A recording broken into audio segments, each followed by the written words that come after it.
মায়াবী হরিণ, বিশাল কেওড়া বন আর নরম বালুর মাঝে অপরূপ সৈকত নিঝুম দ্বীপ। সাগরের জলরাশি আর ঢেউয়ের গর্জনের সঙ্গে হিমেল হাওয়ায় মনোমুগ্ধকর এক পরিবেশ। নৈসর্গিক সৌন্দর্যে ভরা লীলাভূমি এ দ্বীপে সৃষ্টিকর্তা যেন তার সব রূপ ঢেলে দিয়েছেন। প্রতি বছর দেশের বিভিন্ন প্রান্ত থেকে ভ্রমণ পিপাসু পর্যটক নিঝুম দ্বীপে ঘুরতে আসেন। নদী অববাহিকায় গড়ে ওঠা প্রাণ প্রকৃতির নৈসর্গিক দ্বীপ। বঙ্গোপসাগরের কোলে বালুচর বেষ্টিত ছোট্ট সবুজ ভূখণ্ড এটি। অগণিত শ্বাসমূলে ভরা কেওড়া গাছ দেওয়াল বানিয়েছে দ্বীপের চারদিকে। পূর্বাকাশে জ্বলজ্বলে সূর্যের আলো, সাগরের ছোট ছোট ঢেউগুলোই ঝলবল করছে। সৈকতের কেওড়া বন পেরিয়ে অর্ধেক হাওয়া এসে লাগছে গায়ে। নীল জলে সাঁতার কাটছে ছোট বড় ট্রলার। সৈকত, কেওড়া বন, পাখি, প্রকৃতি, গ্রাম সব কিছু একত্রে দেখতে চাইলে যে কোনো পর্যটক যেতে পারেন নিঝুম দ্বীপে। নিঝুম দ্বীপ নোয়াখালীর বিচ্ছিন্ন দ্বীপ উপজেলা হাতিয়ার অন্তর্গত। 2001 সালের 8 এপ্রিল বাংলাদেশ সরকার দ্বীপটিকে জাতীয় উদ্যান হিসেবে ঘোষণা করে। 2013 সালে দ্বীপটি জাহাজমারা ইউনিয়ন থেকে পৃথক হয়ে স্বতন্ত্র ইউনিয়নের মর্যাদা লাভ করে। নিঝুম দ্বীপের পূর্ব নাম ছিল চর ওসমান, বাউল্লার চর।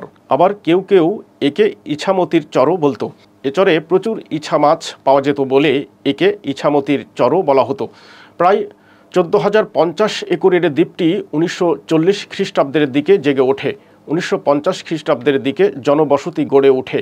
1970-এর ভয়াবহ ঘূর্ণিঝড়ে দ্বীপটিতে কোনো প্রাণের অস্তিত্ব ছিল না। ঘূর্ণিঝড়ের পরে তৎকালীন হাতিয়ার জননন্দিত নেতা আমিরুল ইসলাম কালাম সাহেব দ্বীপটিতে পরিদর্শনে গিয়ে দেখেন যে কোনো প্রাণের অস্তিত্ব নেই। তাই তিনি আক্ষেপের সুরে বলেছিলেন, হাই নিঝুম। সেখান থেকে দ্বীপটির নতুন নাম নিঝুম দ্বীপ।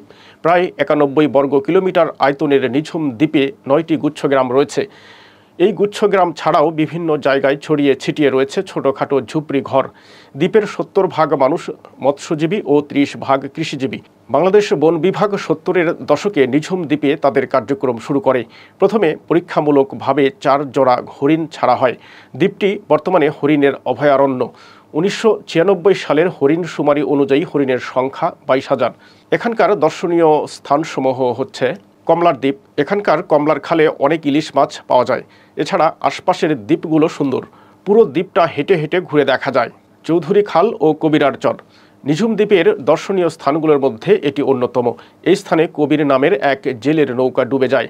তার নামানুসারে এই স্থানের নাম হয় কবিরার চর। দমার চর বঙ্গোপসাগরে সম্প্রতি আরও একটি সমুদ্র সৈকত জেগে উঠেছে। সৈকতটি একেবারে আনকরা, কুমারী। একে এখন ডাকা হচ্ছে কুমারী সমুদ্র সৈকত বলে। নিঝুম দ্বীপের লোকজন এবং মাছ ধরতে যাওয়া লোকেরা এই সৈকতকে বলে দেইলা বা বালুর স্তূপ। এছাড়া চোয়াখালী ফরেস্ট ও চোয়াখালী সমুদ্র সৈকত, ম্যানগ্রোভ বন এবং নামার বাজার সমুদ্র সৈকত নিঝুম চরের অন্যতম জনপ্রিয় স্থান।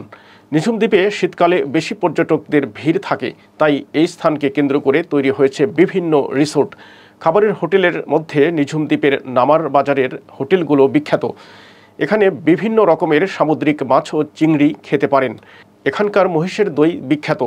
শীতের সময় প্রচুর খেজুরের গুড় পাওয়া যায়। সব মিলিয়ে ভ্রমণ পিপাসুদের কাছে প্রিয় স্থান হয়ে উঠেছে নিঝুম দ্বীপ।